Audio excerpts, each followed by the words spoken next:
Good evening.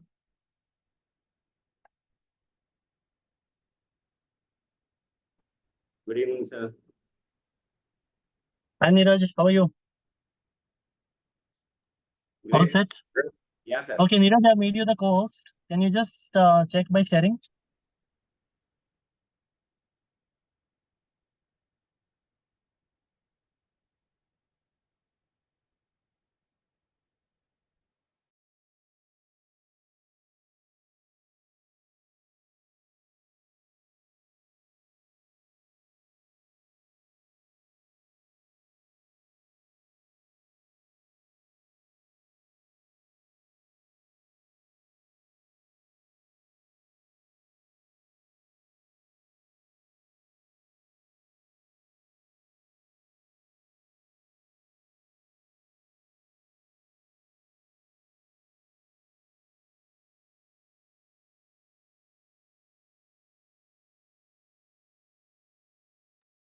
Hi, Neeraj, are you able to share?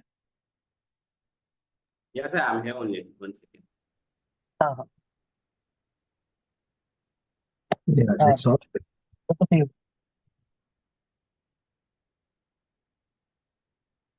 So I will be able to share the screen now, sir. Yeah. Do it now. Click on share. Let me just check, sir.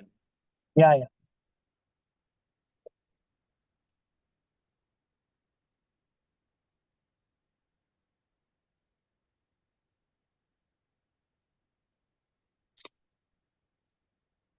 So, Yes, we can see the mind map. okay. Okay, sir. Good. Yeah, you can stop the sharing for now. I'll And you are showing the PPT also or only the mind map? Let me just check that also, sir. Yeah, check that also.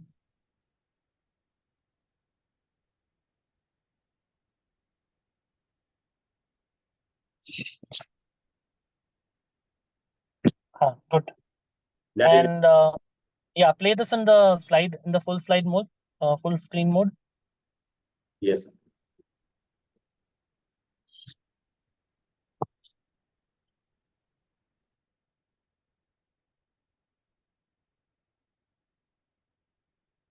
Okay. Done, sir. Yeah, good. It is Yeah. complete. You can Okay. stop the session now. Yeah. Okay.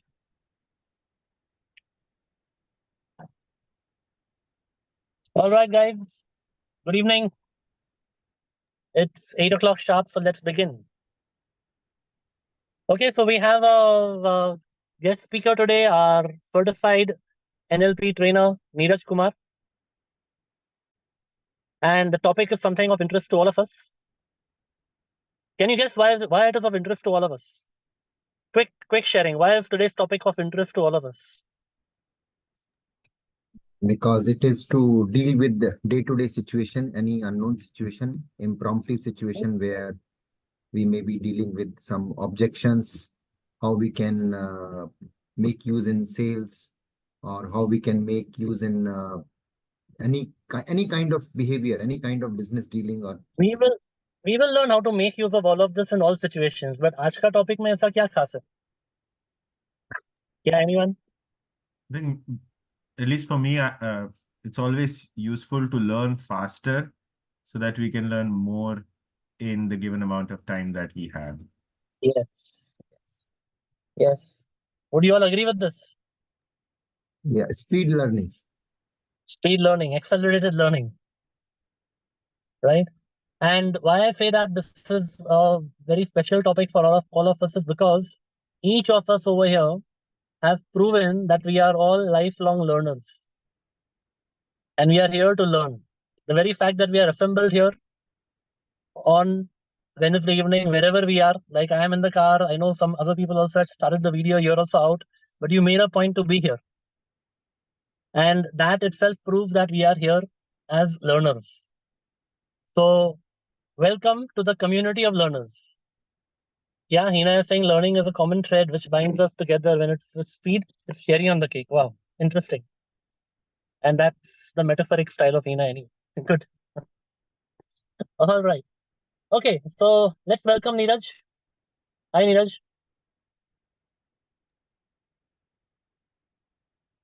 Thank you, sir. Thank you for giving me such a wonderful opportunity.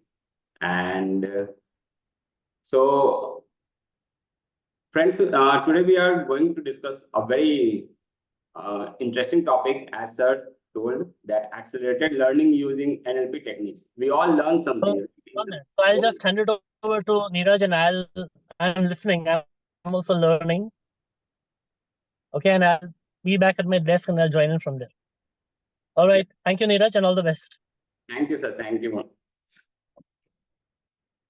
So, today, I congratulate every one of you for being here. Why? Because today is such an auspicious day. Today is Eid also, and a lot of other festivals like Udagi or other different countries, different areas.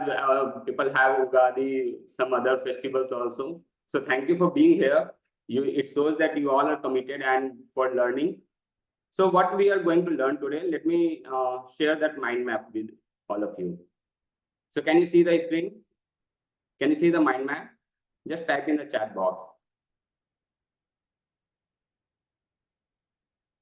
Yes, okay. So what we are going to learn today. So how we can accelerate our learning using the NLP techniques, right? So the topic goes like this. We'll discuss 10 points. Today is 10th April. I thought, why not make it 10 points? So 10 things we are going to learn. What is learning? Who is the teacher? Types of learning, learning process, methods of learning, then stages of learning, then NLP techniques for enhanced learning. That's what the actual technique is. Then I'll give you some bonus points, bonus tips, and then your next step, and then aha moments. So this will be our journey towards the learning. Okay. So are you all excited? Are you all ready to learn? Type RTL in the comment box. I want this session to be very interactive. It will show that you are committed to the learning. So,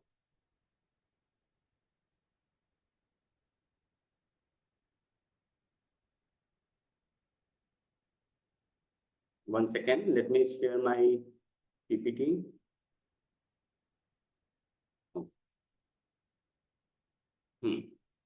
Accelerating learning using NLP techniques and unlocking the vast potential of your mind, right?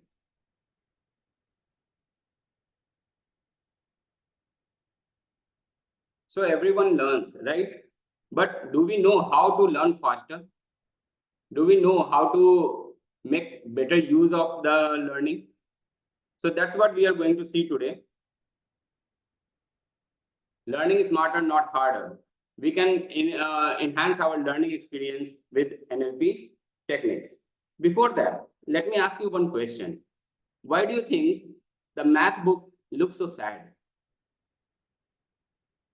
Any guesses? Because we could not relate it with our day-to-day life or some story or some anecdote. Okay, how I am able to relate with the life. Otherwise, this looks very boring only with numbers. Numbers are very abstract. Simply, they have a lot of problem. Very good. We did not understand how to do it, or we did not make efforts to actually do it and see. Right. So all the answers are right. Second one is most right, that it has a lot of problems, and that's why it looks so sad, right? We all have that problem, right? In learning also. And what is the most important problem? Which is the major problem, which we feel that when we relate it to learning? What is that major problem with the learning? Recalling it, Okay. What else? remembering the things what we learned. Okay. At times, comprehension How to explain also, to others. understanding. Okay. Go ahead. Lack of curiosity. Okay. If one step is missed, then we will not get the solution. Yes. At times, understanding of the need, why do we need to learn this? So I would say we can summarize it to the forgetting, right? Whatever we learn, we forget it, isn't it? Sometimes we forget it, sometimes we won't be able to relate it, right? So what happens that Herman Ebbinghaus has given such a wonderful curve of forgetting, this graph. He said that whatever we learn, within 1 hour of that learning, 70% of information is forgotten. That's what he has given. In one day, we forget almost 80% of the data. In 1 week, we forget 90% of the data. And in 1 month, you will forget 95% of the data. So that much huge information you are loading in one go, and then you are forgetting in 1 hour, 1 day, 1 week, and then 1 month. What happens? So isn't it a problem? Yes. So today we are going to solve this problem only. How we can solve that? How we can accelerate our learning so that we can reduce our forgetting curve, right? Before that, let's start with the foundation. What is learning? What do you think?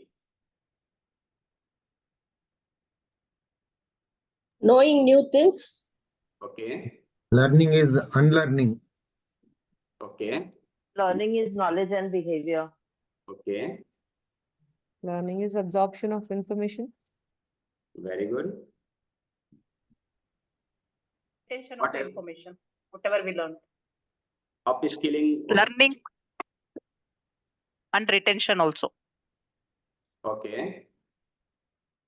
Learning is basically new absorbing new experience. Good. Aja, tell me, is it a process or is it an event? It's a process. Process. Right? It's a process. Learning is part new things and part associating with what already known. Okay. Never ending. It's a process and event too. Okay. Is it a journey or a destination? It's a journey. Journey. Okay. Journey. It's acquiring. So it's a process, right? And in that process, what do we acquire? Knowledge. Knowledge. Experience. First, New knowledge. skill, new skills, new experience. What else? Confidence. Yes. Active process of assimilation of information. Yes. So is it only acquired? Information. Sorry. Lot of information. Yes. What else do we acquire in that process? The wisdom and transform our view, visibility, how we Yes. deal with situations. Correct. New perspective. Very good. So we acquire knowledge, we acquire skills, right? We acquire behavior, and we acquire attitudes as well. We acquire perspective, we acquire beliefs, we acquire perceptions, lot of things, right? So all these we acquire through the process of learning only.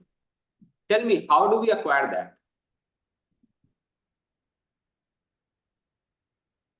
What is the question? How do we acquire these things? Like knowledge, skills, behavior, attitudes, how do we acquire that?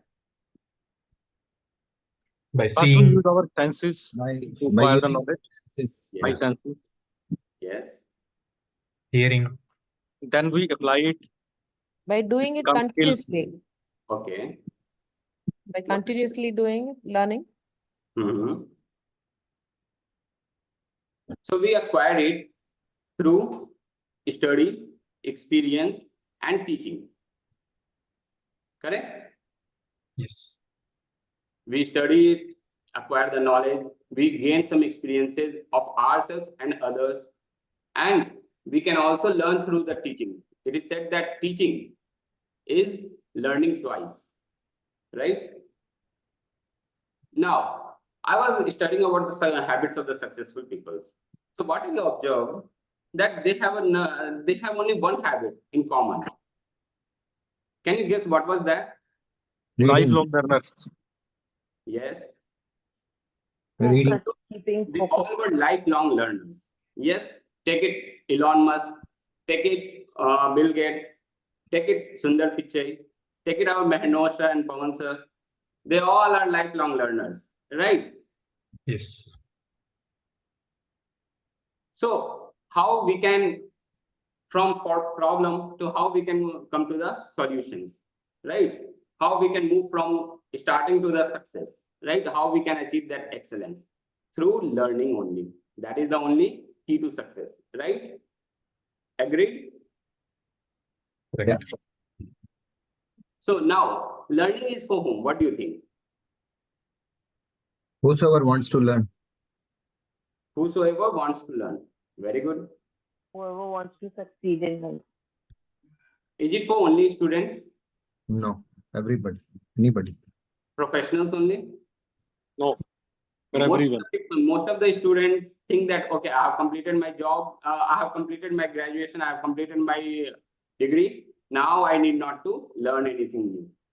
And that's where we get stuck, right? Then professionals, they think that, okay, for my professional things only, I have to learn. Then for businessmen, they think that, okay, I have to learn for my businesses. What about the housewife? Yes. Yes, they should also learn because they are also building the nation. They are taking care of the whole house. So learning is for, in general, we can say that learning is for everyone, right?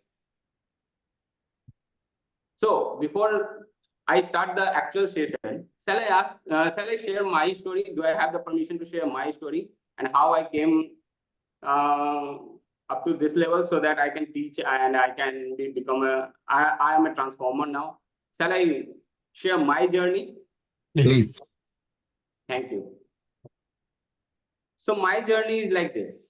I failed in 6th standard. In all the major subjects, I was a failure. And when I when I failed in that subject, I saw tear in my father in first time in my life. And I realized that, no, I'm doing something wrong. And then something shifted in myself, some paradigm shift happened. And then I started learning. Then I became topper from that time onwards, from 7th class onwards. And I topped in my 10th, 12th. I did a distinction in BCom, then MCom. In first attempt, I cracked my clerical exam, joined as a clerk in Central Bank of India. Then I cracked my IUPS exam also in first attempt. In 2013, I became the PO. After that, what happened? When I joined that bank, after that, I stopped learning. Till 2019, I was not learning anything after that because I thought that I have acquired everything and I have got all the comfort and all. Then you know what happened in 2020 March, COVID happened, right? I was still stuck in my own mind that I have learned already. Everything I have learned, I don't have to learn anything else. Then Brainival, I joined Brainival. I came to meet that Pawan sir and his other trainings going on for free. I did it. And then I realized I don't know most of the things. Means I have to learn a lot in my life. And then I did my practitioner, NLP practitioner, then master practitioner, and I did my train the trainer also. I did it 7 times for that practitioner, twice master practitioner, and trained the trainer once. I'm also a certified speed reading and memory booster also. I'm a father of 2 kids and a husband of a loving wife. But still, I firmly believe that I'm a lifelong learner and a transformer. How I have transformed, I have impacted more than 300 students in different schools. And I believe that I can transform others.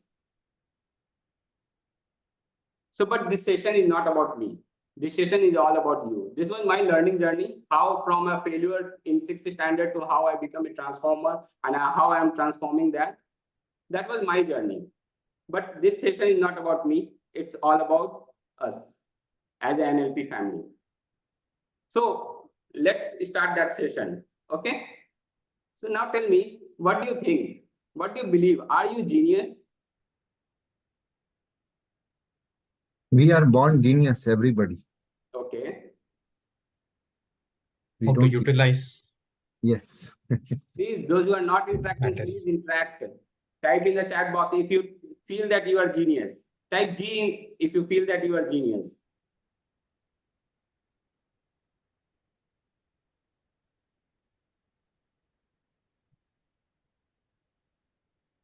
Yes, yes, yes. Now lots of G's are coming. So those who are not typing, for them, I'm going to show a new perspective. Do you see something in the screen? What is that? The wonderful Ferrari. Ferrari car. Ferrari car. What is the speed limit of this car? Any idea? Get to go to that level. Probably some 500 kilometer. Okay. So the normal average speed limit of this car is 200 to 300 kilometer per hour, right? And imagine you have this car and you don't know how to drive it. What will happen? Damage the car. Huh? You will damage the car. Yes, it will The depreciate. car is useless. Yes. Right? It will depreciate. And suppose if you don't want to depreciate it, so you will keep another person for this, for driving this car. What will happen? Your life is being driven by someone else then. Yes, exactly. So somebody else is driving your car.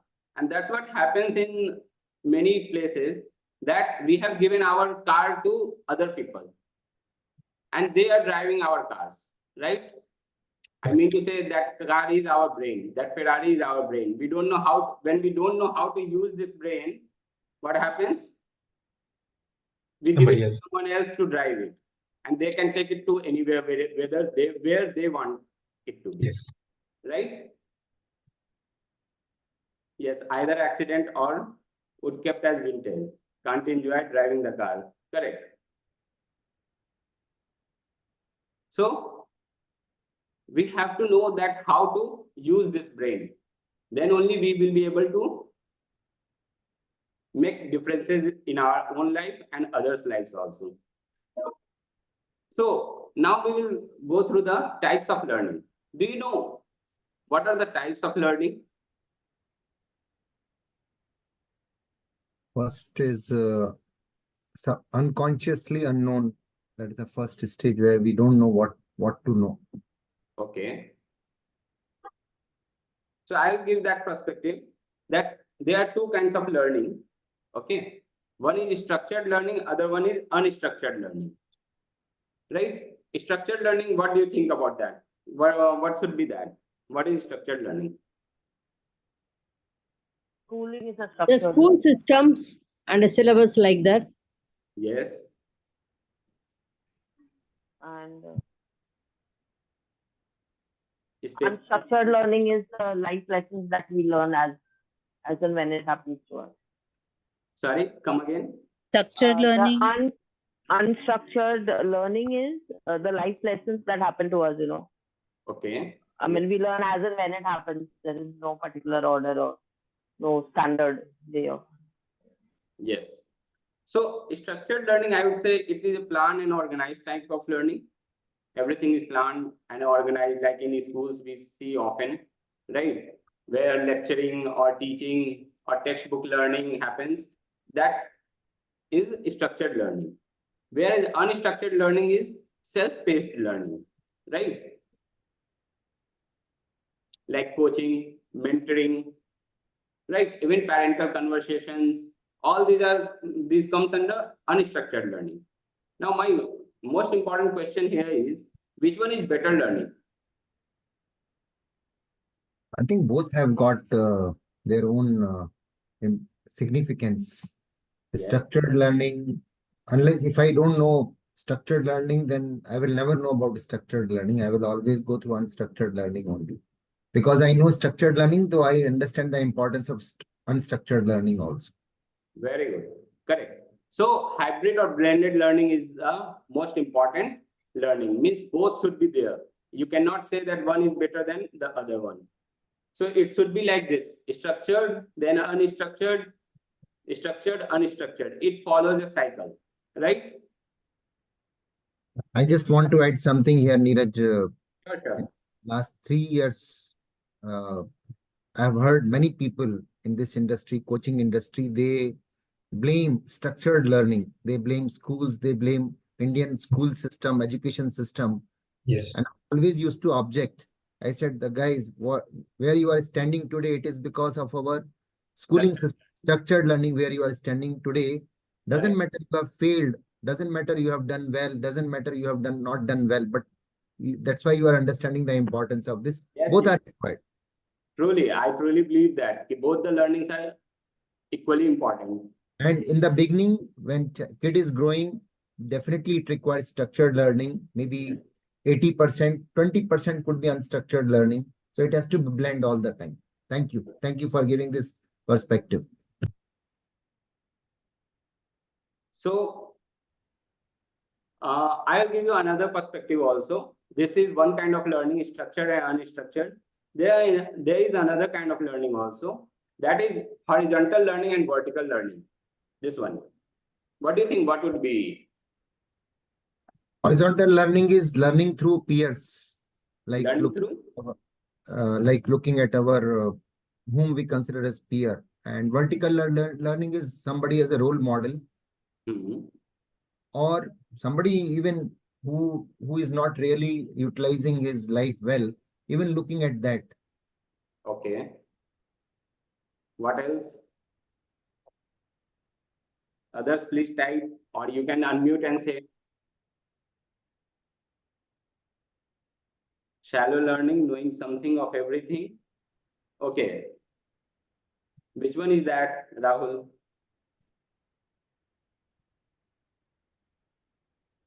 Horizontal or vertical? Generalization, okay. Horizontal, okay.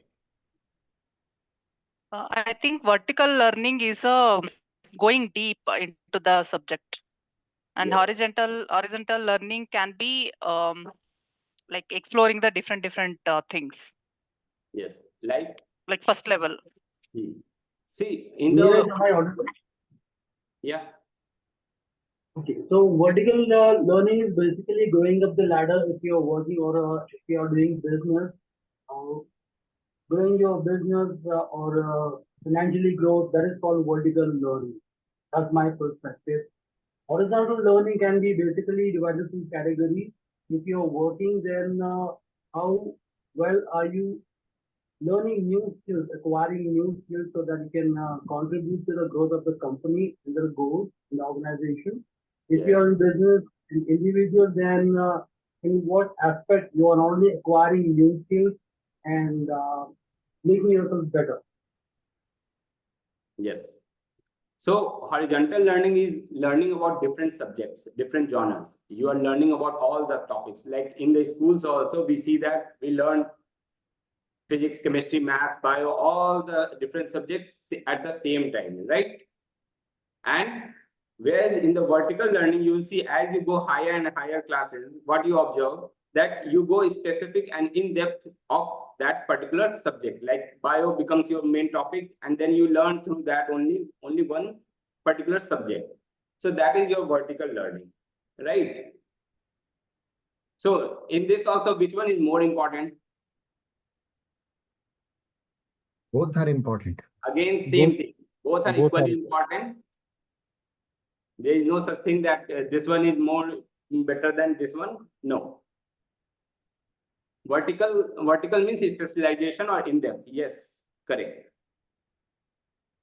Now I'll give you another concept. These are our structures which we have formed, but normally we learn more from the Japanese concepts, right? We have seen Kaizen, Ikigai, lot of other things we have read, right? One important concept is given by the Japanese. They say that whatever we learn, we can have 3 steps in that. Can anyone say that concept? Shuhari, something? Shuhari? Yes, it is applied in martial arts mainly. So it is Shuhari. It says that you learn something, you detach from that learning, you practice it as much as possible, and then you become the master of that. Yes, first you follow the rules, then you break the rules, and then you create the rules, or you become the rules.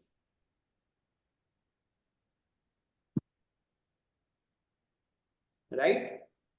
So it is used in martial arts, concepts of training and learning. Shuhari. Very right.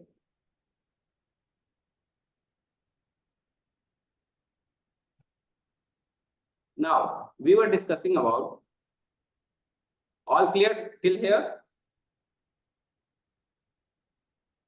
Yeah, clear. Okay. So we were discussing about our education system and this is specialized kind of learnings. So can we distinguish? One second. Can we distinguish between our education system and the neuro-linguistic programming? What is the difference? There must be some difference, right? What was that?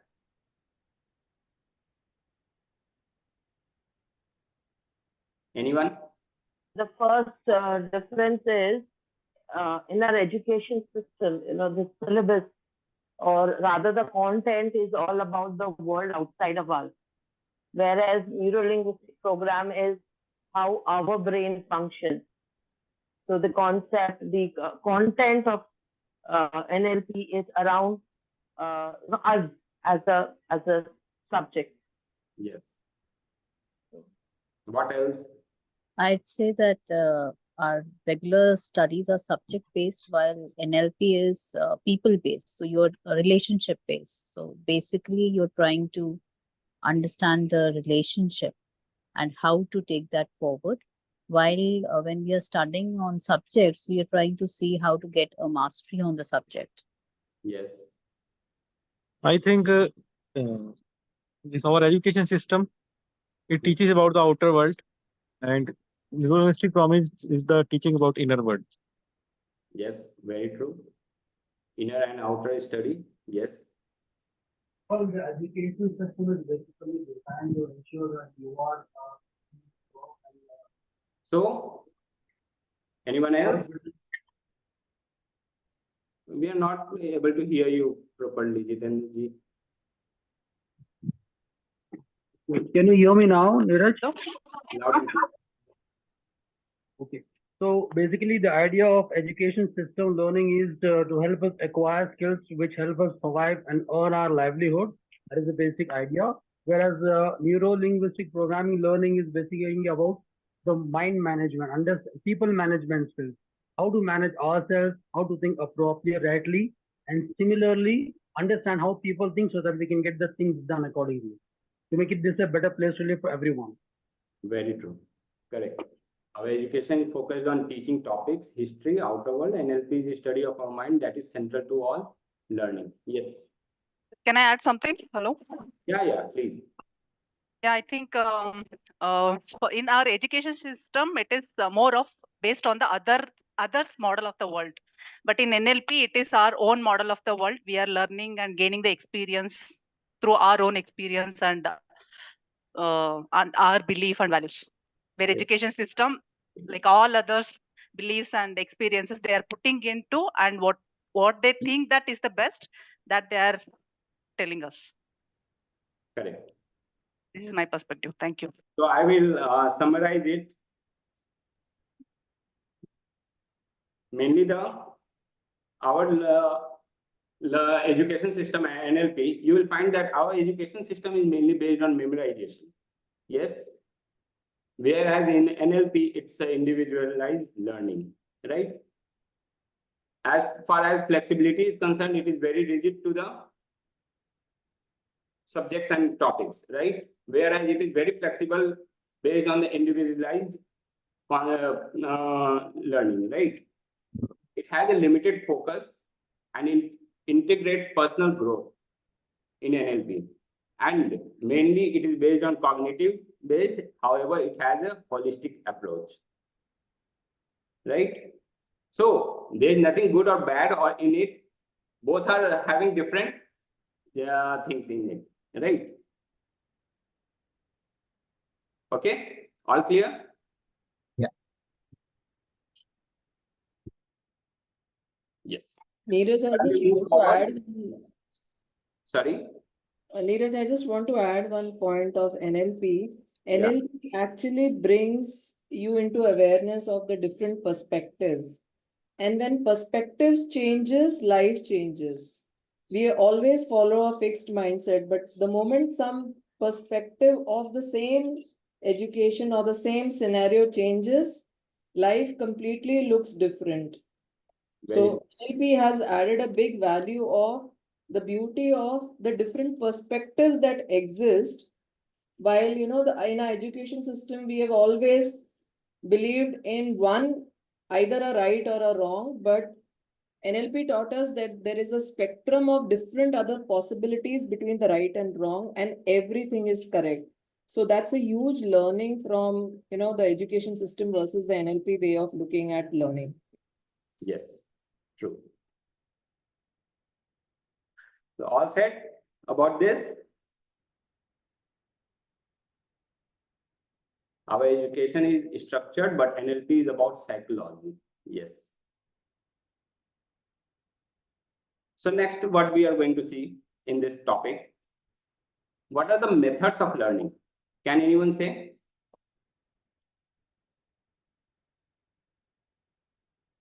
Till now, I have not entered into the techniques of the NLP. I'm just talking about the learning only, different things, but we will go into it. After having a good foundation, we will go into the learning.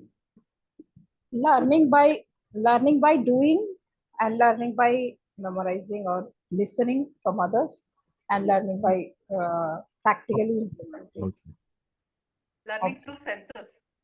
Learning by Reading, seeing, writing, learning by listening, so multisensory. Yes, learning is the common thread which binds us together, and when it is with speed, it is cherry on the cake. Yes, right, Hinaji. Even recall, for that matter, helps in learning. How frequently we are about to, we So can basically- recall what we. Correct.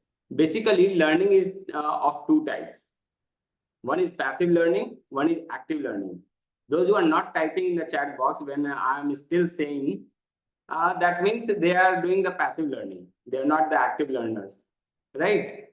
And those who are talking, interacting while learning, those who are writing, making notes, they are the active learners, correct? So mainly learning is of two types. One is active learning, one is passive learning. When it is said that the more active you are, then the more you will be able to recall it. This is the learning pyramid, right? It says that 10% only we can retain if we read. If we listen to only the lectures, only 5% we will be able to recall it. But if we do the group discussion, 50%, more than 50% we are able to retain it. If we practice it by doing it, 75% or more, we will be able to recall it. And the best one is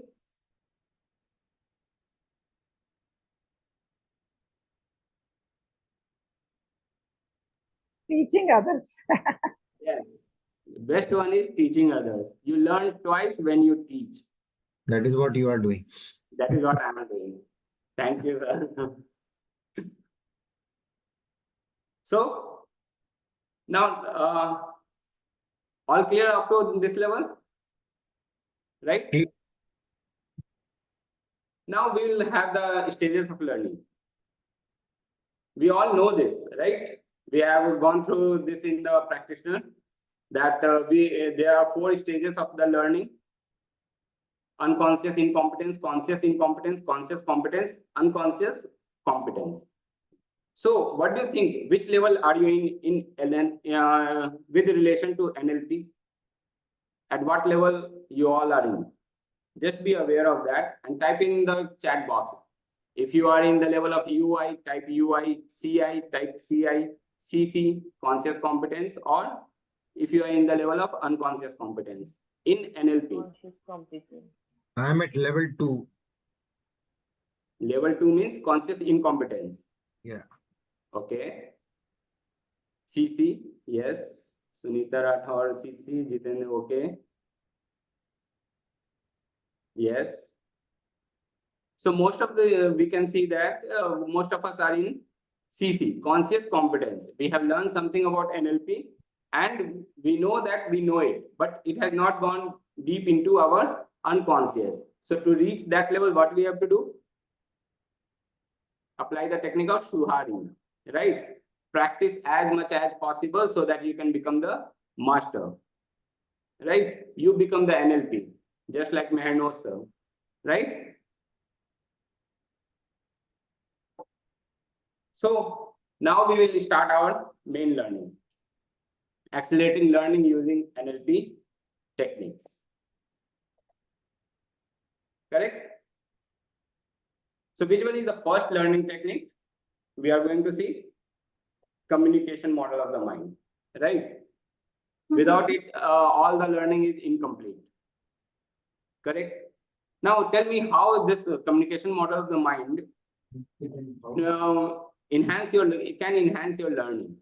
By knowing this communication model of the mind, how it can enhance your learning. I don't care. You have to sit at home. Yeah. Anyone? So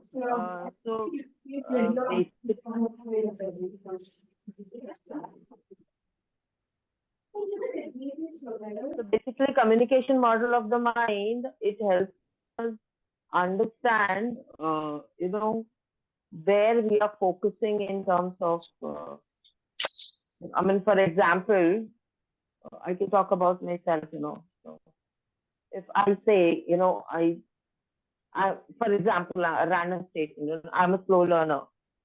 So when I say this statement, it has some experiences back.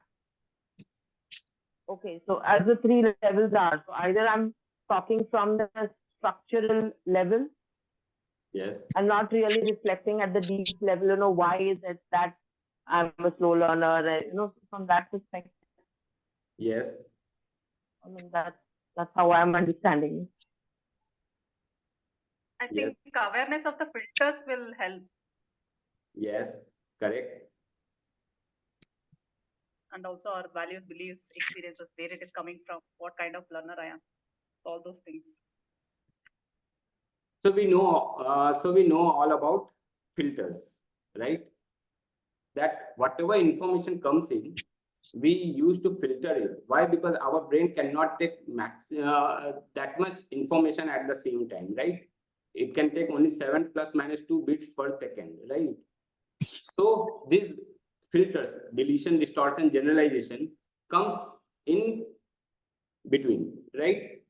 Is it good or bad? We have already seen that. I'm not going to discuss about that. Deletion, distortion, generalization is good or bad. But can we become conscious of what we are deleting, what we are generalizing, what we are distorting? For example, something is very important in the book, but we are completely deleting it. We are not reading it. So we are not distorting it. We are not associating it with our past. We are not associating with our future. We may not be generalizing it so that we can recall it whenever it is needed. So can we become more aware of that? We can use this filter consciously so that our learning can be enhanced, right? And based on these three filters, only these values, beliefs, attitudes, all comes in, memory comes in, right? And that determines our behavior. We have all seen that in the NLP practitioner, right? That's what where we started from. That is what we call sensory control. Yes. So all clear from the communication model? Clear. Yes. Now, second is sensory acuity and representation system. How it is very important for us to know this sensory acuity and representation system. And how it can enhance our learning. Knowing this can enhance our learning. Depending on what sensory is predominant for an individual, as a trainer, we have to see that whatever we are teaching includes, we are using the language or, the way we are structuring the training material or the language and the words that you're using is addressing all types of sensory acuity representations to cover the mix of the participants so that learning is accelerated. Each one is able to receive the same information, and hence sensory acuity is very important as part of training. Yes, correct. Oops. What are the sensory organs? We all know that visual, auditory, kinesthetic, and read or write, right? So this is called WARC model. We have seen WAC model, VAK. This is WARC model. When it comes to learning, we generally do read and write also, right? So this we all have seen. When we teach others, we retain 90% of our information, correct? That means that you are being kinesthetic while you are teaching or while you are practicing, while you are discussing. You are being kinesthetic at that time. So you will be able to absorb that information more while you are in the feelings mode or the kinesthetic mode, right? So then what we are going to see that, now I will share one Google form with all of you. What you have to do, you all have to, there are 10 questions in each, okay? Which will make you more sensory aware that which dominant learning style you have, okay? So here is your Google form. I'll give you 2 minutes for it. I won't give you much time. Just check whether you are able to click upon it or not.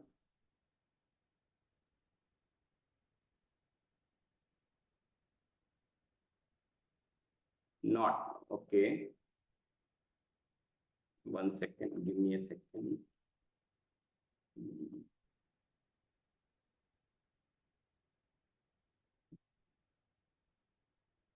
Just a second.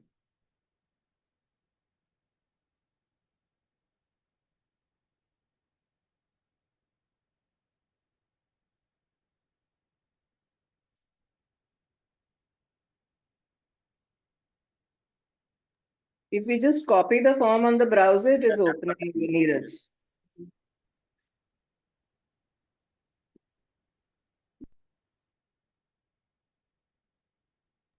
Yeah, the link is there in the chat now. Yeah. Oh, yes. Okay. That's another one. Both are same, right? Ah, that is the short link. Yeah.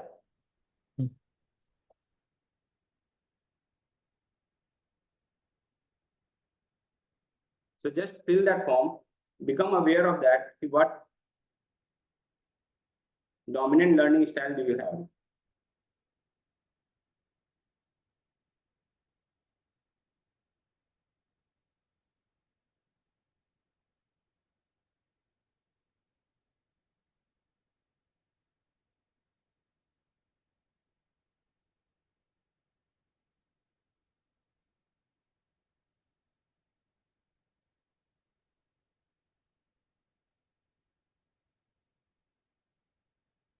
Neeraj, in some cases, answers are multiple. Like no problem.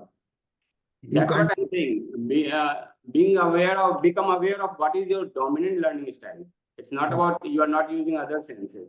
Like Obviously, recalling other senses, but become aware of what major senses you are using or what dominant senses you are using. Yeah, like recalling past events. It's a combination of picture, hearing, sometimes, yeah.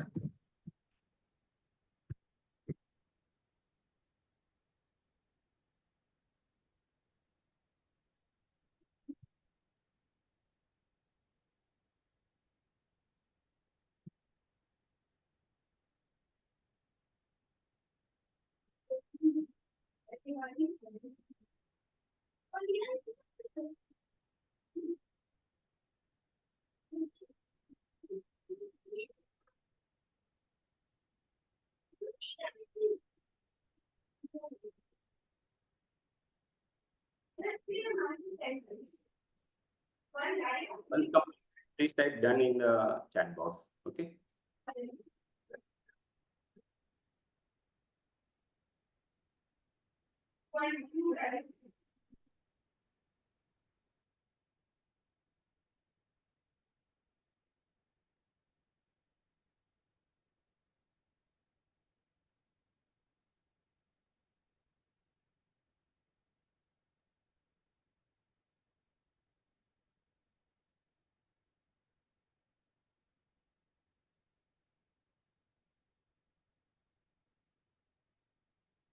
Okay.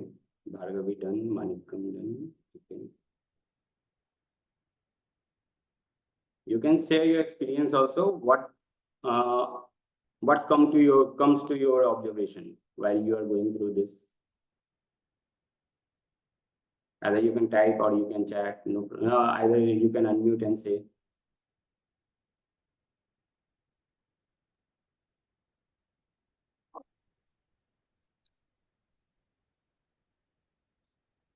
While recollecting these questions, many situations I see it as in a practical way. Though in schools, colleges, I literally remember that I was completely blank when the professor was teaching or he was drawing or something. Okay. But at the end of the semester or before the examination, we sit, read the book completely with our own understanding and then get full clear understanding. Even I'm doing while working and I apply the same concept, whatever I read myself with full focus. So I myself wanted to demonstrate that feel I'm able to recollect while filling this form. Thank you. Thank you for sharing. Anyone else want to share their experience while doing that? Yes, while filling the form, I realized there is no one style. You know, there are some things that I'm okay reading an instruction, and there are other things, maybe the difficult ones where I would like to do it myself. You know, because sometimes this reading doesn't settle. Suppose there are complex instructions or complex steps. So there, I would like to chunk it down, do, and then experiment. I mean, I remember while studying in school, I used to read aloud. So that, double sensation. I'm hearing also and I'm reading also. And then the recall was better as compared to if I was just silent reading, So, I mean, I found myself that way split in most of like I could have this answer also as well as that. So I think multiple options would have at least maybe given a fairer idea of this. Yeah. Thank you. Thank you for sharing that. Yeah, I think my observation is that I need to know myself better because I'm taking time to answer each question. So maybe applying it, in one or two situations, it will help me know which one works for me best. Yes. Great questions. Being aware of that, what is our dominant learning style, it will enhance our learning. Yes. Correct? Very true. Yes. So let me share this. 1 second.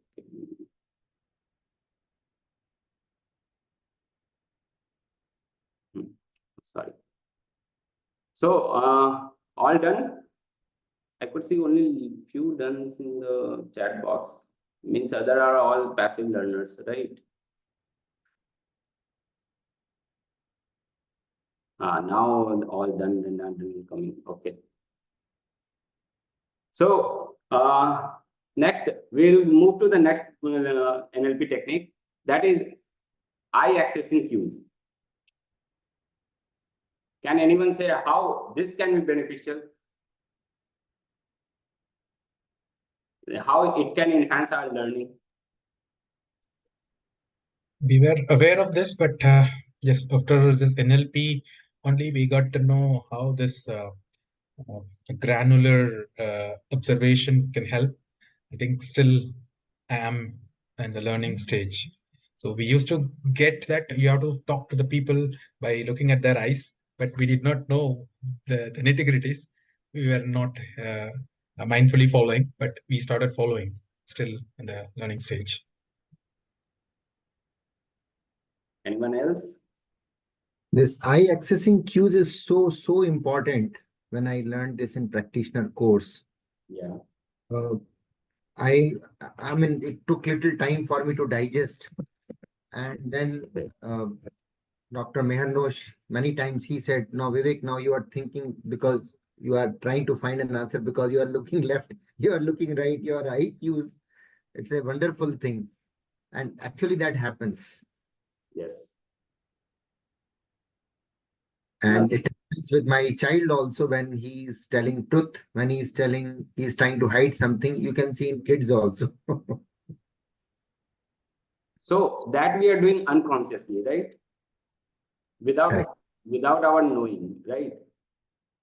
In the master practitioner, when we were taught about this, I hope all of you might have not done that. If not, you should do that, master practitioner. So in that, very interesting topic related to eye access and cues were taught. And I took that because without that, it will be incomplete.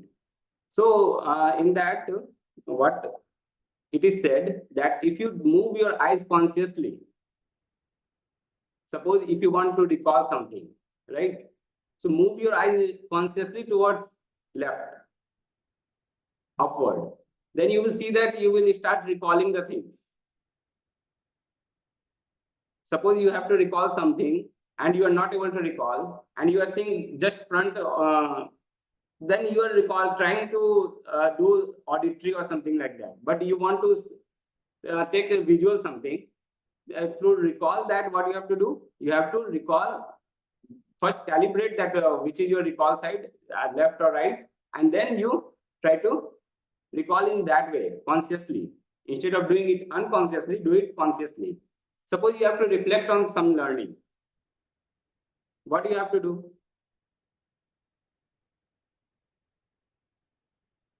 You have learned something and you want to reflect on that learning, just like just now we have done that, know your learning style.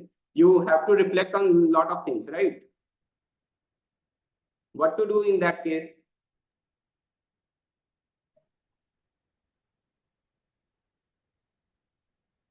Actually, I'm not able to get your question. Suppose you have to reflect on some learnings. Okay, what will you do? You have to apply that construct. We will see towards left side, upward. Left, downward, AD, internal dialogue, right? Internal dialogue, yeah. That's where we can reflect on that. Okay, internal dialogue will come in. Yeah, when you try to see it, downward, left, calibrate that, and then you do that. Maybe somebody will be having it right. So that's a different. Okay, so calibrate that, and then you can do it consciously. We can, right? Understood? Is it clear? If you want to recall any auditory things, can we do that? Means looking to the left side, or we can construct also. Suppose we have to be creative in our zone. What we have to do? We have to make some visuals in our mind. What we can do? We can look rightward and we can then upward, or if we have to suppose associate any feeling with that learning, we can look toward the right side and then we can grab that learning with the feeling associated with it. I hope I am able to make you understand. Yeah, clear. Clear, na? Yeah. Thank you. Thank you. Is there some practical thing which can be done on this, more advanced on this IQs? Yes, means in the master practitioner course, it is already there. Okay, then we will do that. Probably we have not reached there. Okay. Next one is very important one, and this is my favorite. Chunking. You know, any learning without chunking is not a learning. What I believe. Correct? Yes. What is chunking? chunking is asking right questions without offending the person, without breaking the rapport, in a positive reinforcement manner, so that person, the overall situation moves towards the desired outcome. Yes. So it could be sideways, it could be down, it could be going up, depending on the situation where we are. Very true. So chunking, it says that great minds ask great questions. Right. Right? So chunking, we all know that asking questions in different, upward, downward, or sideways. Upward, when we ask the questions, it's open and broad-ended questions. When we go for chunking down, then it is a very specific question. And when we are asking sideways questions, that means these are alternatives we are asking. But we will play another game. I have taken that game from a book called How to Think Like Leonardo da Vinci by Michael J. Gove. Can you see the book?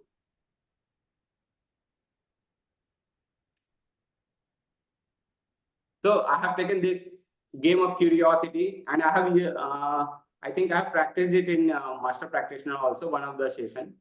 So what is this game of curiosity? Are you all ready to learn? Are you all ready to play this game? Type play in the comment box. Yes, yes. Yes. Yes. Yes, yes. So for that, you all have to become a child, first of all.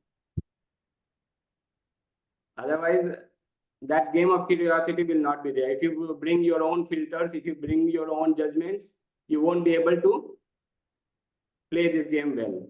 Because for them playing this game, you have to be a child. So what is this game?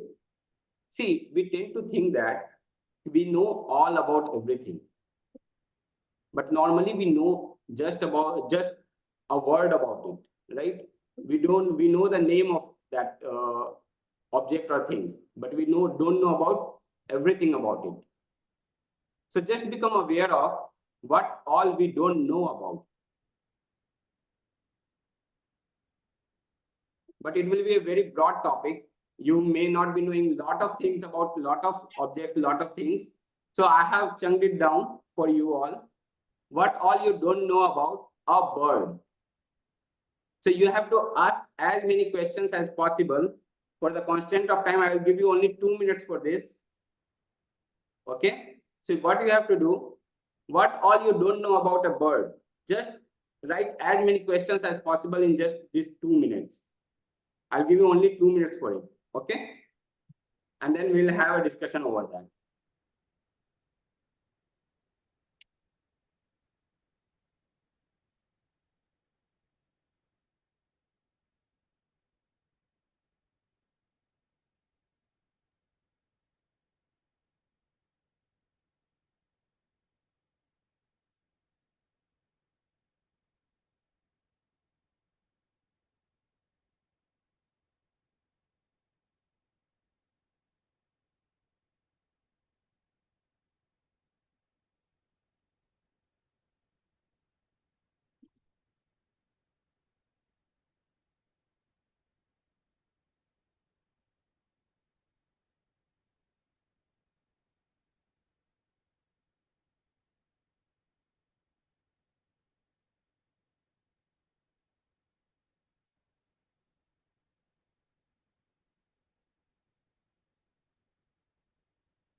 Once you complete 10 questions, please type done in the chat box.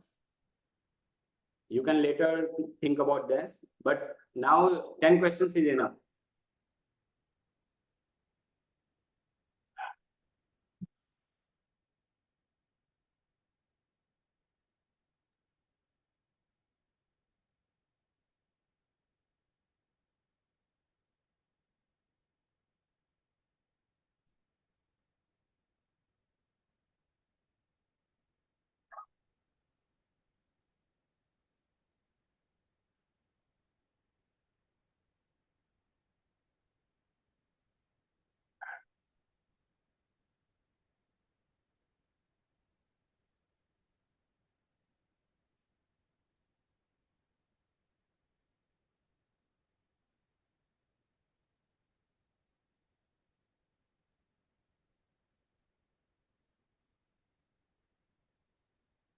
Okay, done. Meenakshi done. Okay.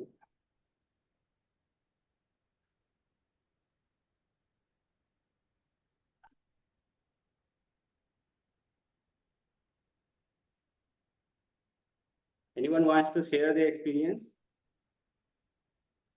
Yeah, I can share. So first question which came to my mind is, how does it fly?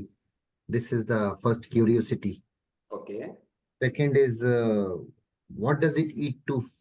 What does it eat? Okay. Third, how do they live? Fourth, which came to mind, how do they protect themselves? Safety. Yes. Then, what type of food do they eat? Okay. How long do they live? And how do they communicate? Okay. How do they develop in their lifetime? Like learning, how do they learn? Or they remain the same level? While you were doing all these, while you were searching about these questions, how did you feel about? Means, what was your feeling about? My feeling about, like, I don't know many things about even a small bird. How ignorant I am. When we see birds all around, still we never, I never tried to know. Yes, correct. It's a realization. Anyone else want to share about this? Yes, I can. Yeah, So, please. yeah, whether the bird is sitting or the bird is trying to get away, or waiting for somebody, or waiting for his family, or want to take rest on his alone, or whether it is finding a good location to build a nest, or whether it is getting afraid of others and then trying to escape, or we don't see the sparrow these days in and around villages, whether the myth because of the mobile tower or something, it is getting it is getting extinguished. So these sort of questions started coming in my mind. Okay. Because I see these sort of birds where I have large amount of birds in and around farms having nest, very good nest. But these days I don't see such stuffs. Yes. Thank you. Thank you for sharing. Anyone else? One more can share that. Who wants to share? Yeah, if I can. Yeah, please. Okay. So the most important thing, what intrigues me about the birds is how do they navigate from one place to another? How do they know where is west, where is east, north, south? And that's one of the most vital questions which I have, because they migrate from one place to other places during different change of seasons, and then they go back. Where do they have their mariner's compass? And how do they communicate between themselves? And when migrating from one place to the other, how do they coordinate within themselves and stay together? Yes. The types of species, and what are the lifespans?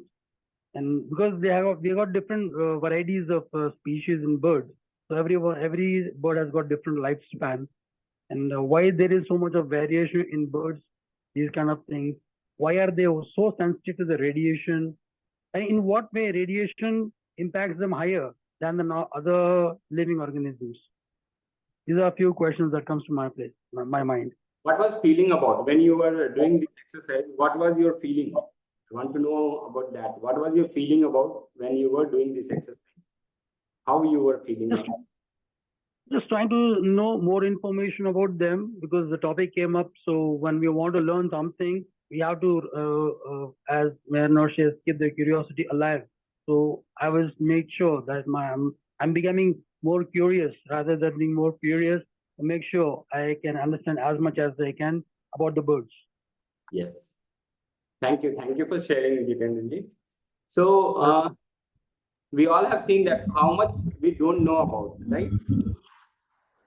Even for a single bird, we don't know a lot of things. And if we go deep into it, I think thousands of questions will come just from a bird that you don't know about, we don't know about. And just imagine every day, if we write 10 questions related to any object, any living object, non-living object, anything, 10 questions related to that, in 1 year, how many questions we will have? Maybe we may not be knowing the answers and all. And that's what Leonardo da Vinci used to do. He kept a journal with him. In this book, it is written clearly that he used to keep one, how to think like Leonardo, he used to keep one journal with him. He called it meditation. And there he used to write only questions related to what he doesn't know about. And that made him genius. And in all the subjects, he knows a lot because he searched about what he doesn't know about. So this is the game of curiosity. And I hope you all will be continuing this game in whole your life, and you will keep your curiosity alive. So we'll go to the next topic. Okay. I hope this one is very clear and you all liked it. This is clear, very interesting game. Can you please type the name of the author of this book? Michael J. Gelb. Michael, M-I-C-H-A-E-L, Michael J. Gelb. How to Think Like Leonardo da Vinci. That's the book name. Okay, thank you.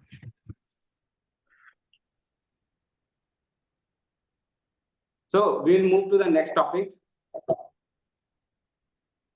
1 second.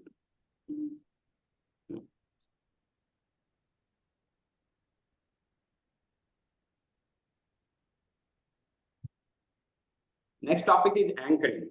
Now, how anchoring can help you to enhance your learning? Anyone? So, by anchoring, we can go into the state of curiosity and focus. So, when you are focused, you're able to take things inside, and when you are curious, you're able to ask questions that give you more understanding of a particular topic. Okay. What else? It's about recreating the desired state of emotions. Okay. What else? Think, guys. Anchoring can also work as a reminder. Not audible, please. Can you speak loudly? Can you hear me now? Yeah, loud and clear. So anchoring can also serve as a reminder,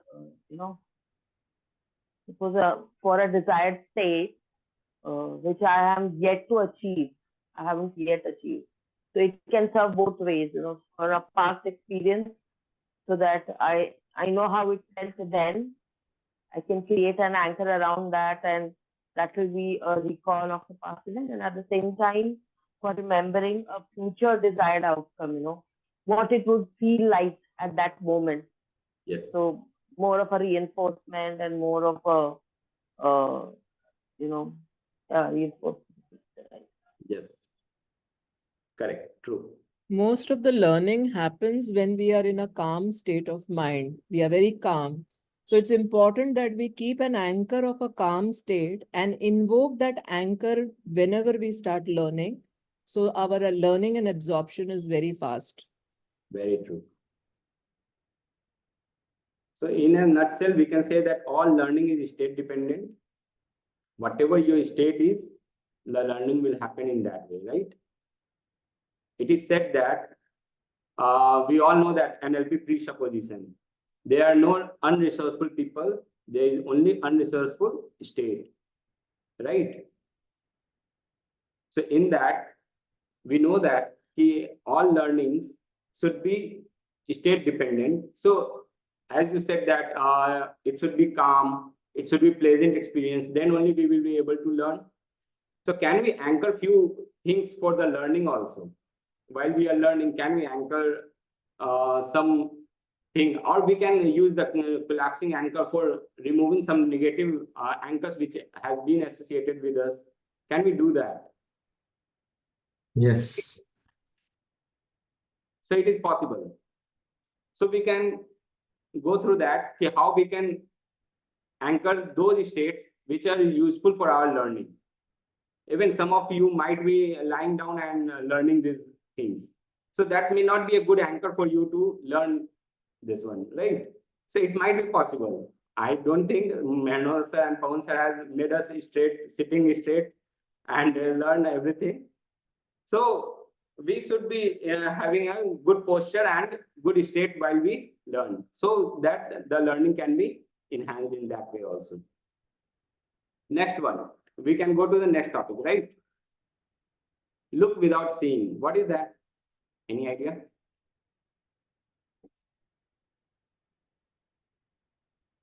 Jitendra Kumar Khurana raised hand. Yeah, please. Can I ask a question, Neeraj? Listening. Okay. Neeraj, the quick question is, if you can suggest, or as per your perception, your understanding, what are the desired states where we can go into as using the anchoring, and what are the undesired states of mind that we can remove using the collapsing anchors, so that we can grasp the learning as much as possible and try to implement in our real life situation. So, see, whatever the pleasant experience you have with the learning, you can anchor those experiences with the future learnings also.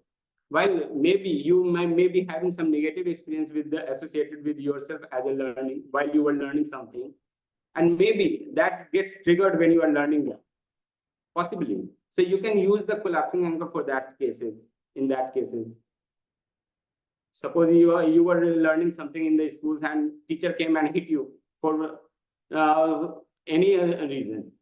It got triggered in your mind. It got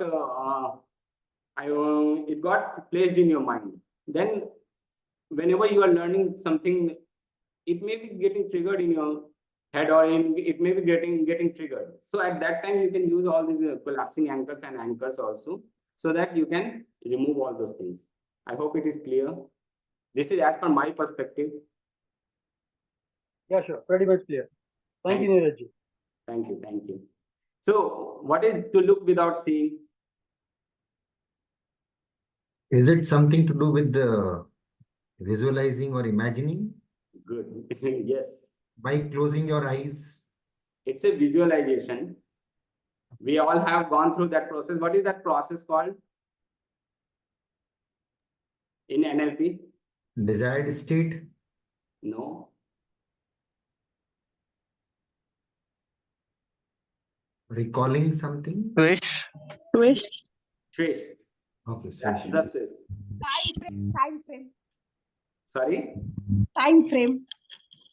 No, that's a swish. Visualization. Right? You are seeing something, you are looking, you are erasing your own image, current image, and you are making it old image, and then you are putting a new image to the slate, right? So that's the swish. So can you see yourself becoming a master of that learning, or whichever skill you want to acquire, whichever behavior you want to acquire? Can you see yourself as already acquired that behavior or knowledge or skill, and then you are putting your I mean to say, then you are seeing yourself becoming a master of that learning or that knowledge. Can we do that? No? Associated, dissociated state. Yes. So this is called creative visualization. Right? Write what you want in detail, engaging. So you can take the screenshot of this. I'm not going in detail of this. You can do it later on with the use of Swiss. Same method. You can associate with it. You can, and then you can take action upon that. I have to learn that thing. What all resources I need to, and what action do I need to take every day so that I can achieve that desired outcome. Right?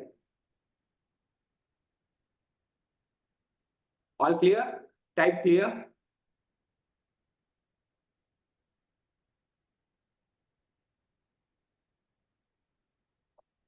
Okay.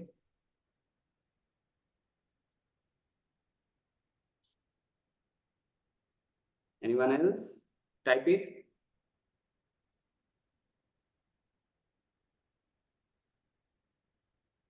So shall we move to the next NLP technique?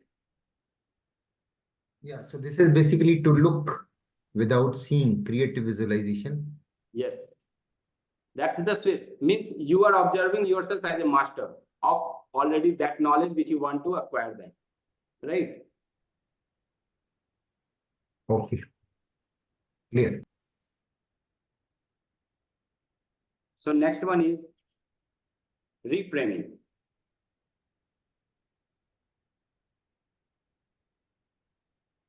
How many of you say that I'm a bad learner? Or how hard I try? This was my, these beliefs are mine once upon a time. That I'm a bad learner. Whatever I do, I'm not as good as this one. So how you can reframe these things? Yeah, these can be reframed by changing the language. Can you do it now? Yeah, I'm a bad learner. I'm still learning using the word. Okay. I'm still learning. Positive affirmations will give us a better, I think. Now, can we reframe these now? Yes. Yeah, we can do that. I am not a good learner. I'm not a good learner. No matter how hard I try, I always end up not succeeding. And I will never be as good as my teacher or my superior who has taught me. Okay. So learning is not boring. Learning is not enjoyable and is not relevant to my life. I know all and everything. This is a positive one. I know all and everything. Okay. Any other perspective? So I'm a bad learner. We can reframe as the slow and steady wins the race. Yes. I'm a learner in progress. Okay. I'm a learner in progress. Yes. So I was the bad learner. No, sorry. I was about I'm to a say I was a fantastic. bad learner. No, Yeah, please go ahead. Please go ahead. please go ahead. Sorry, my apologies. It's okay, please. Please carry on, sir. No, I was just saying I was a bad learner. So it means I started Now to you are become a good. improving. Yes. Yeah, up until now. Yes. Well, I would say I'm a fantastic learner. And the second one, as what you have told, no matter how hard I try, I always end up failing. Now, I can grasp things very easily. I can definitely be very well, better than anyone else. Yes. Learning is fun, interesting, fantastic. Yeah, I know. I don't say I know all. I know quite something, not everything, because I believe in the fact of Socrates. I'm sure everyone would know. Socrates, one of the greatest philosophers, he said, "I know nothing," so I follow his philosophy. So I know little bit, minute other things. I know nothing basically. I can say that. So learning makes it more fun all the time. Correct. Thank you. Thank you for sharing. So we'll see this. We, instead of saying I'm a bad learner, we can say I've already learned a lot in my life and continuously learning. Every setback is an opportunity for growth. I'm unique and I focus on my own progress. Learning opens doors for possibilities, and there is a lot to learn in my life, right? So we can use the reframing. Whatever negative beliefs we have, we can reframe it to the positive one, right? Shall we move to the next? Yes, please. Yes, sir. Timelines. How can timelines be effective for your effective learning?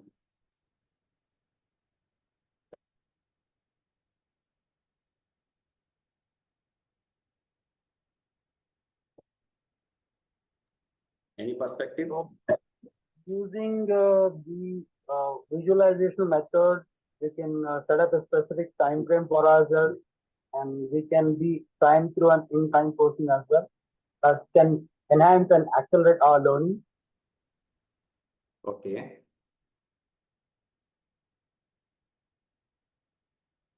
It will give us a time frame to complete our work on time. Okay. Basically, we can decide our own time frame, how fast we can learn. Yes. Timelines are like now we are thinking of the future or backward, retroward. Yes. Fix our mind like Timeline. this way. We have to fix our mind whether we are thinking in future or and then we have to set it as we want in that current situation. At the same time, if timeline is there, then distraction will be less. Correct. So after understanding timeline from the NLP perspective, whether we are a two-time singer or, if I'm not getting the other word for it. In time. So based, sorry? Through timeline and in timeline, huh? In time and through time. So after understanding our own pattern, maybe we can curate, suppose if the demand, I'm a two-time singer, but if the requirement is of an, in time, then can I curate my experience in such a, or rather set my goal in certain way that I get a, a different experience or a rather a holistic experience from that perspective. So setting goals consciously and consciously in a certain way so that, I enhance my learning experience. Yes. Timelines. See, basically timelines we have seen in NLP is two timelines, right? Through time and in time, correct? But I'll relate it to curve of forgetting, which we have discussed earlier, right? So it says that if you review it after 1 hour, that learning will be reduced to 50%, 30%. Means that forgetting will be reduced to 30%. So you can, if you review it regularly within that time period, then you will reduce that forgetting curve and you will learn more and more. Right? That technique is called spaced repetition. Maybe it may not be visible clearly. That technique is called spaced repetition. So when you learn it with every interval for hourly, 1 day, 1 week, 1 month, then you will reinforce that learning and that retention will be maintained to your mind. That's what we are doing here, right? Now let's play. That's what we are doing. We are every Wednesday, every alternate Wednesday, we are repeating that techniques which we have already learned, that we are reinforcing our learning through different trainers, right? So that's what timelines are, spaced repetition. That was my perspective.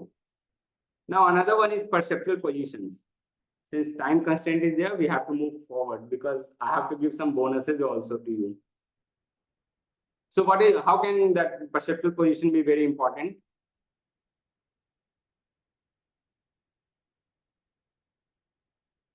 Any idea?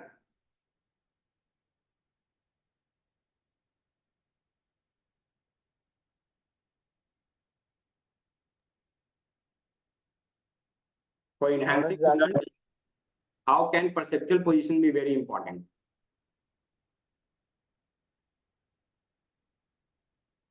Probably we can imagine or visualize what stage we will be in future, or how fast we'll learn, and when we learn, how we will be.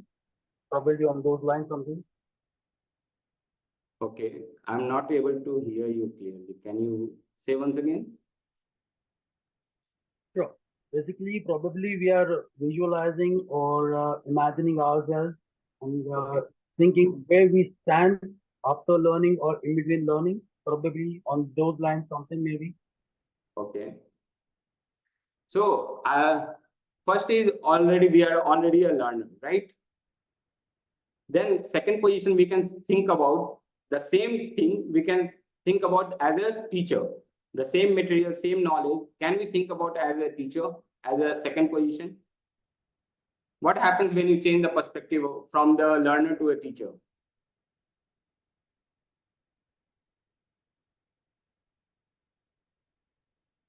What happens when you just change that topic? Instead of becoming a learner, you are now a teacher. Do we learn more? Yes? Yes. When we think of we have to teach somebody, then our learning will be deep. We Yes. have somebody, so we will be thinking like a bird's view. And when we are knowing that yes, we are learning, then we are in the first person. And when we think of some other person's perspective, that how this person will think that how much I know. Yes. So that way we will be in the second position. And what will happen if we think ourselves from as a fly on the wall? What will happen? Then we have to think from both sides. That's the person who may be questioning us and the answer. Yes. Both I have to think. So will the learning be reinforced? More, yes, it is real. Yes. More. So this technique, when you become as a teacher and you try to teach somebody else the same topic which you have learned as a learner, you will see that technique is called Feynman technique. It was given by a wonderful person, Feynman. That is called Feynman technique. You are teaching the same topic to a 5-year-old student or a boy, and you are learning it from that perspective. I'm sorry, Neeraj, would you mind repeating it, please? Sorry? Your voice is breaking up. Would you mind repeating it, please? Voice is breaking. Okay. When you take when you wear the hat of teacher,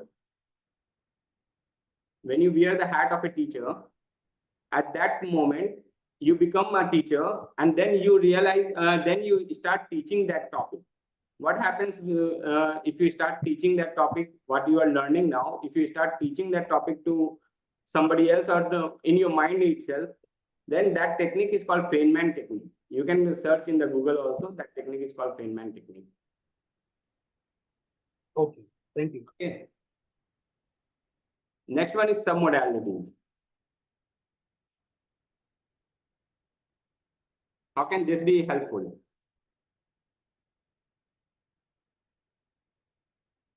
This is the last one. So I'll clear it.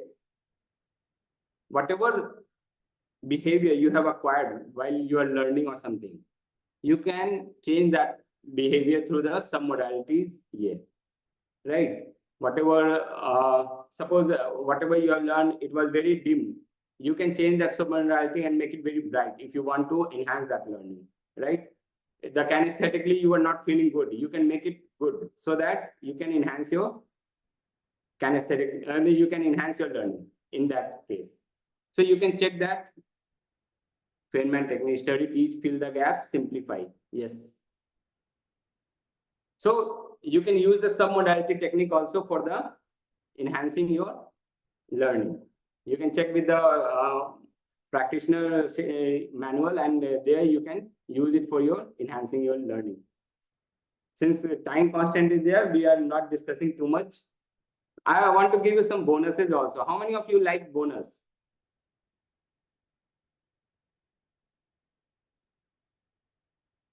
Bonus from master practitioner. So those who have not done the master practitioner, I would highly recommend to do that. And first technique is language patterns. Yes, in the master practitioner, you will see advanced language patterns. You all might be having the experiences, right? And what do you use to narrate that experience? Language, right? We use the language to narrate our experiences. But can we change our language so that we can change our experience, our learning experience? Yes, you might it be is. having a bad. Yes, it is vice versa. Language Vice experience. versa. Yes. So you can change your language so that, or you can use the language in such a way that you can change your experience. Whatever experience you had in your past, related to learning or something, you can change that experience, right? That's the first bonus. I will give you one more bonus. Belief reimprinting.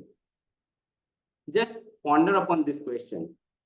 What would be different in my life if I didn't have that belief about not learning? You may be having some belief related to some learning that some people use it very consciously, some people use it very frequently. I'm not a tech savvy. I don't know how to operate the computer. I don't know how to do this. Yes, and we have made it a negative belief on ourselves. So just think upon this, take the screenshot of this, that what would be different in your life if you didn't have that belief.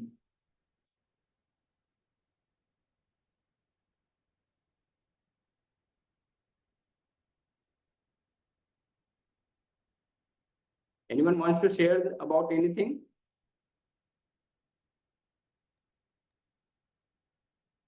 It's very good recollection and very good learning.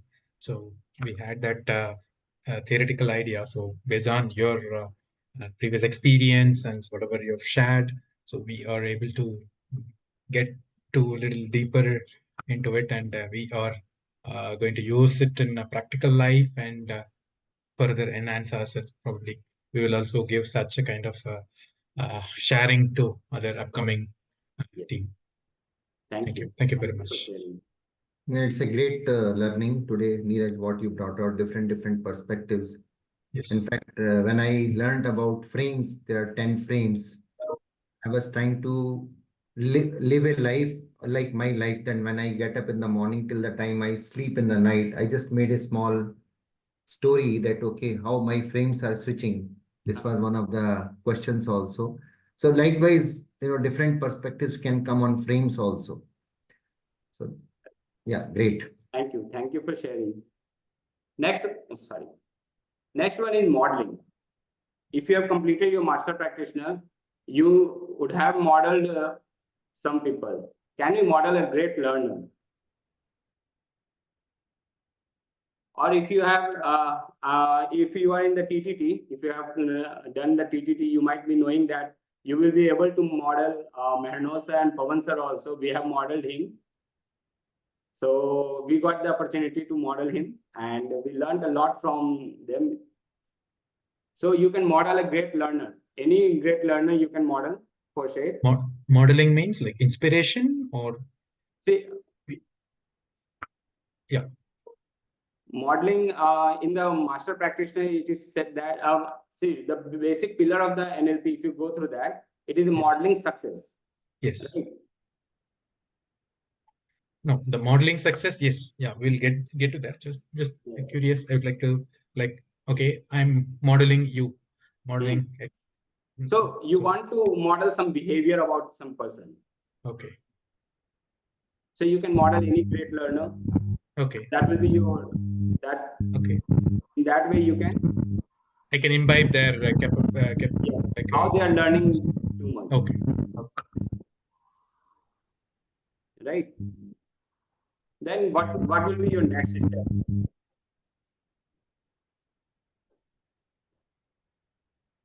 Those who have not done the master practitioner, please do it. I would highly recommend, because I don't know, no sir will allow me or not. Because if he, when I'll share my perspective on master practitioner and TTT. When I was learning practitioner, okay, so I thought this I'm learning to prove myself. But when I learned the master practitioner, I did it to improve myself. And when I learned TTT, I did it to transform myself. And when I was doing the master practitioner, I was not about to go to the master practitioner. I thought that already 30 hours of content was there in the practitioner session, 3 hours per day into 10. So 30 hours of content, I thought I won't be able to do the master practitioner. But when I completed the master practitioner, I was able to connect the dots from the practitioners. And when I completed my TTT, I was able to complete the dots from the master and practitioners both. So that would be the journey. Don't overwhelm by the practitioner session only. Go through the master practitioner and TTT also, and you will find a new perspective, new horizon, and new wonderful learning in your life. And you will become a transformer. That's from my guarantee. Yes, So, Neeraj, completely in your whole agree with life, you. just ponder upon these two questions. In your whole life, what did you learn because of which you are here?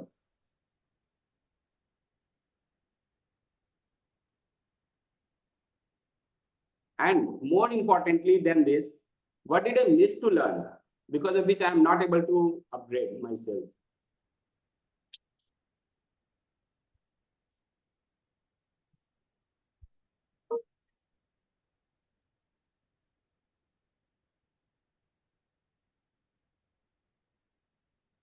Amazing insights. Thank you for these questions.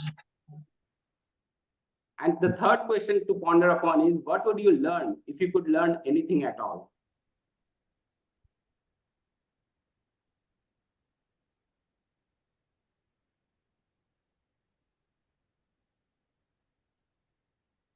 Suppose you are a superhero and you can learn anything, what would you like to learn? Not superhero. If you are a human being, what would you like to learn? So that whatever growth has stopped, you can move forward. Now you can share your aha moment from this. And I want everyone to share their aha moments. Neeraj, on the last slide, thing, next step in my whole life, what did I learn? What did I miss to learn? What can I learn now going forward? I feel that thinking about past probably is not so relevant now. Okay. What are my goals? What I want to achieve? Because the time is already gone. Yes. What is important now is do I am still carrying that learning attitude? And if I'm carrying that learning attitude, that burning desire to achieve some goals, what can help me to learn? What learning can help me? Yes. So first two questions, I'm not saying that I can't write the answers, but I don't know whether it will help in deciding the path forward or not. No problem. Reflect upon that. You may get the answer now or later. Yeah. Thank you. Thank you for sharing. Thank you. Yes, again, I also got that lost two slides. So yes, as Vivek was saying, so let's forget about the past. No, I did not want to say that to forget, because as the question itself triggers, where did I miss? Where did I miss the opportunity? Uh, if the similar opportunities are arising, how can I utilize that? And how should I prepare for it to take advantage of it, and then add value to myself and to the society and to this community? So that's what I see is, and I am the learning vertical, horizontal steps. Where do I have to focus? Where I know already steps, and where I need to sharpen my skills, and where I have to other areas I need to step into and understand. Of course, the world is the knowledge of world is very big. So depending upon my understanding where I am going, so I got this clarity. So I need to go little. Thank you very much, Neeraj, for showing such a light, wonderful light. Neeraj, my aha moment would be really getting a new perspective. You can also use NLP to learn as well. These the whatever things you have wrote, anchoring, collapsing anchors, visualization, reframing, timelines, submodalities. These are we had been. I never had imagined that I can use these techniques also to learn anything faster. That is my aha moment. And second aha moment, what you asked is the last question. If I would learn now, what all things I would have to learn? In that case, the list would be a very long, lengthy list. So lots of things are there to be learned, and I will be learning as well. There's no doubt about it.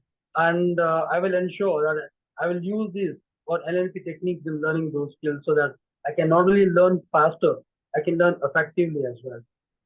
And one more thing I would like to share my perspective with all due regards and all due respects to Vivek's thoughts and his perspective.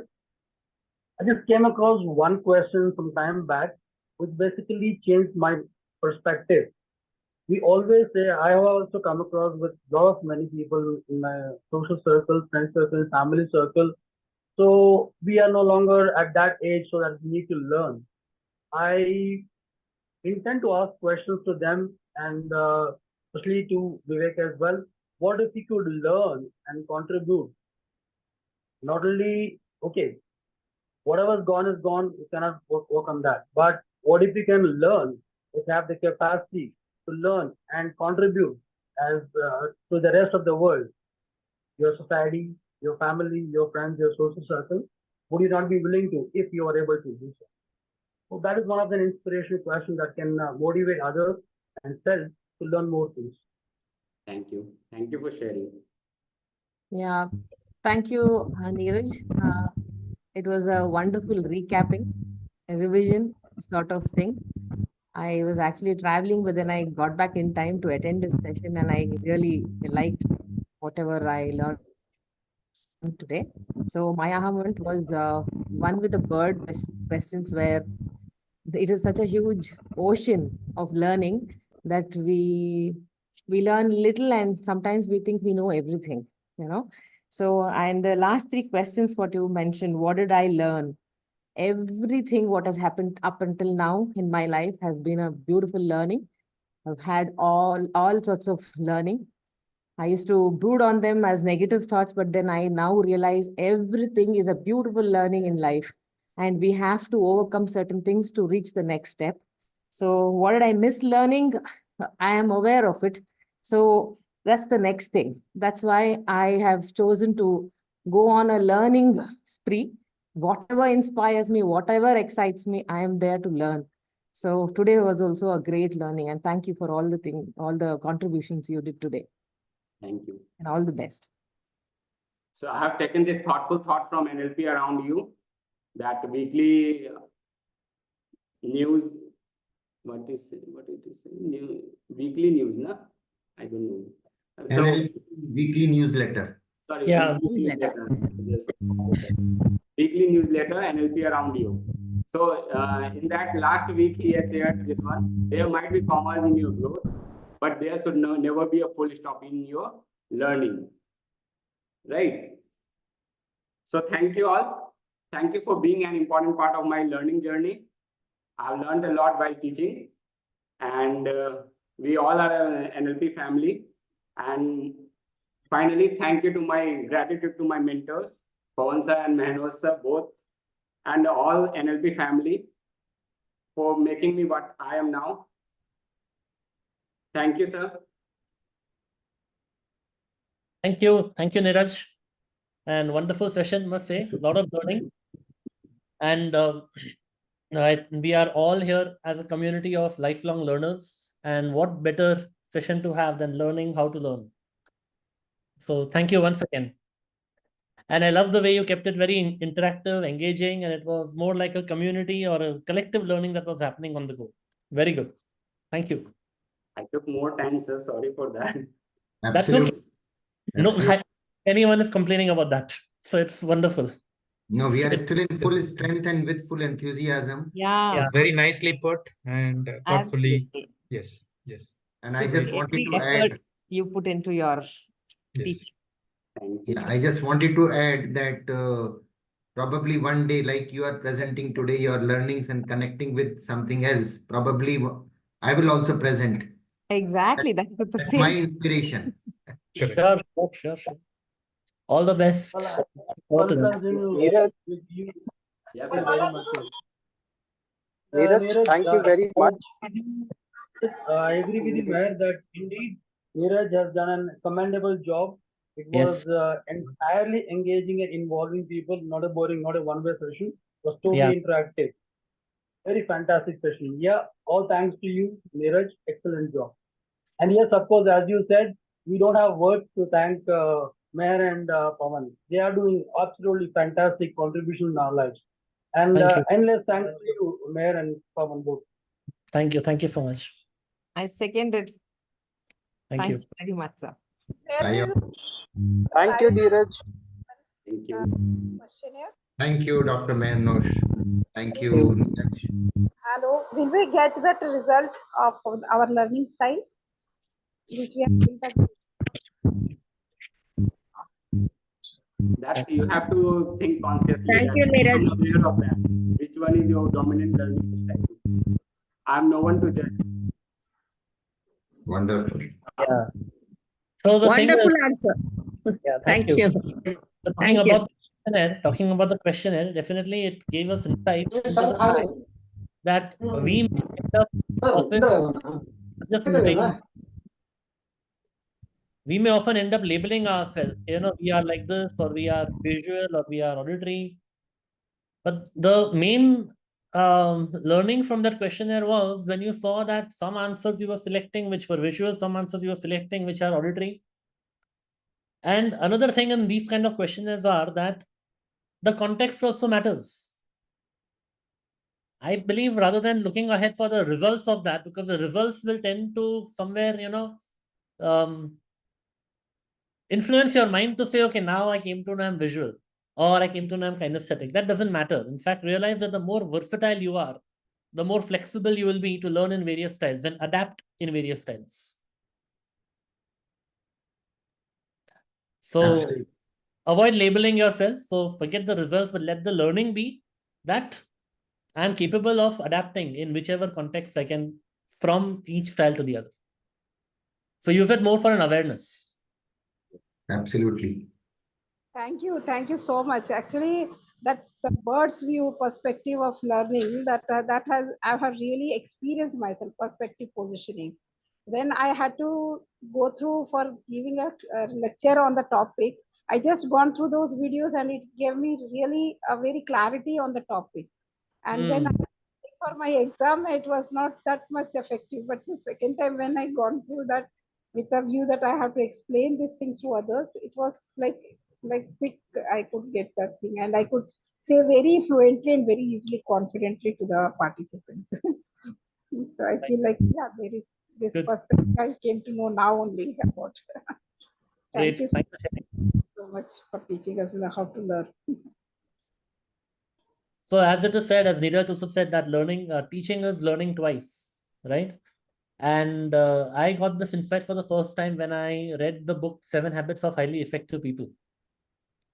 In the beginning, in the preface, where Dr. Stephen Covey talks about how to read the book, he talks about read the book as if you're going to teach it to someone.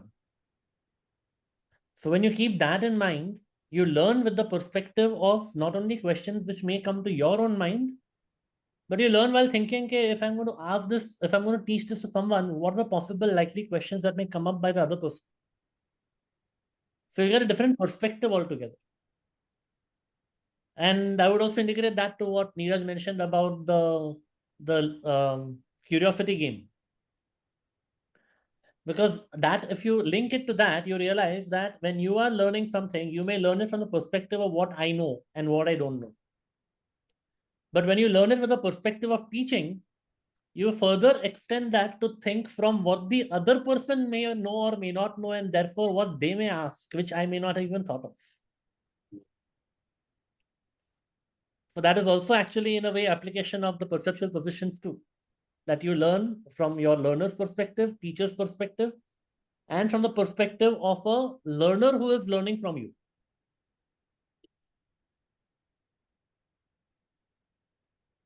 Very good. Excellent. Thank you. Very nice summarize. These tips will help us remembering long. Thank you. Definitely. And thank you again, Neeraj, for sharing these techniques with all the learners over here. And we all are learners, including you and me. So thank you. Okay, Krishna is asking, do we get access to the recording? Yes, you get access when you're part of the W3 NLP club. So those details have been shared in the alumni group as well, also in your own practice groups as well. The W3 NLP Club is a lifetime membership of only 5,000 rupees, where you get the recording access of the entire practitioner course for lifetime. And also you get the recording access of the Wednesday practice sessions too for lifetime. So if you're interested in that, you can reach out to me on WhatsApp. I'll share the link. Yeah. Hey.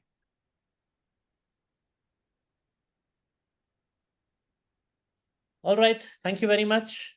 Thank you. Thank you, Dr. Mehnosh. Thank you, Neeraj. Thank you, sir. Thank you, Thank Mernos, you. sir. Good night, everyone. Sir, with this WC NLP course, do we get access to the Master NLP practitioner course also? Yeah, once you complete your Master NLP, you'll get it. If we take this W3 NLP course. Yeah. If you are already a master Yeah. practitioner of NLP, then you also get access to the master practitioner recordings. If you are if you're a practitioner, then you get access to the practitioner. And if you're practitioner Okay, plus okay, master, you get both. Okay, sir. Yeah. Thank you, sir. Are we not having any breakout sessions today? On demand we can have. I thought pretty late, but sure, I'm always open for that. So what we'll do is, like every time, we'll create breakout rooms. Okay, and this is entirely optional. In case you want to continue for longer and discuss and reflect on the learnings, you can join the breakout room and discuss with each other. The Zoom meeting will remain open till the last breakout room is in practice. Okay, so sure, it is your option. You can join the breakout or you can exit, up to you. So I'll open the breakout rooms. I would encourage you to keep the topic of the breakout room as how are you going to apply what you have learned today? You may realize that some things you are already applying, and some things are such that you may have figured out, okay, this is what I can further apply to enhance my learning style. Okay, so I'm opening the breakout rooms and we can choose to join there. Yeah, sure, you can join your family or you can join the NLP family for discussion and food for thought, or you can go there and have actual food. Up to you. Okay. Thank you, sir. I got to leave. Thank you. Sure. Conversationally, I really take the learning. lead, sir. Yeah, I Neeraj. take the lead, sir. Sure, Neeraj. Thank you. Thank you, sir. Thank you. Thank you. Right. So Then thank you, sir. yeah, Jitendra. The breakout is open. You can join in. And good night. See you soon.